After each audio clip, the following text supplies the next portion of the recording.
स्वागत है आपका हमारे YouTube चैनल आवाज़े अदनान पर। उम्मीद करता हूं आप सब बहुत अच्छे होंगे। बिहार के अंदर उपचुनाव होना है और AIMM ने 2 सीटों पर अपने उम्मीदवारों की घोषणा कर दी है। जी हां, AIMM यानी कि ऑल इंडिया मजलिस इत्तेहादुल मुस्लिमीन, जो कि असदुद्दीन ओवैसी की पार्टी है, बिहार के अंदर 2 सीटों पर अपने प्रत्याशी की घोषणा कर दी है उपचुनाव में। वो मैं आपको उनका नाम बताऊंगा, लेकिन उससे पहले 2020 की बात कर लेते हैं कि इन सीटों पर कौन जीता था और कितने मार्जिन से जीता था, कितना वोट मिला था। 2020 में बेलागंज से सुरेंद्र प्रसाद यादव साहब आरजेडी की टिकट पर जीते थे। उनको वोट मिला था 79,708।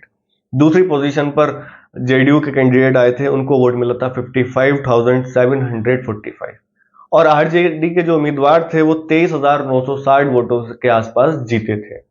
दूसरी ओर इमामगंज से हिंदुस्तानी अवाम मोर्चा से जितन राम मांझी साहब चुनाव जीते थे और इनको 78,762 वोट मिले थे। और आरजेडी के कैंडिडेट इस सीट पर सेकंड पोजीशन पर आए थे, उनको वोट मिला था 62,728। 16,034 वोटों से जीताराम मांझी साहब ने जीत हासिल करी थी।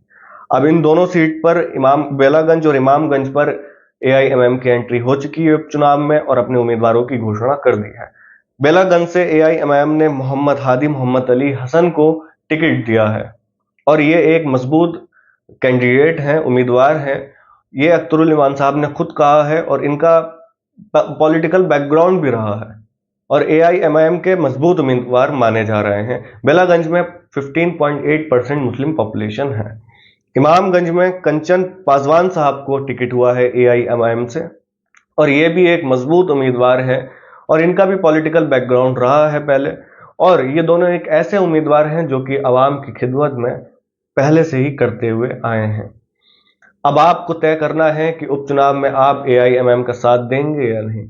मुझे आप लोग कमेंट करके बताएं कि आप चाहते हैं AIMM कामयाब हो। जैसा कि आप लोग जानते हैं कि 2020 में 5 MLA AIMM के जीते थे, जिसमें से 4 MLA आरजेडी में चले गए।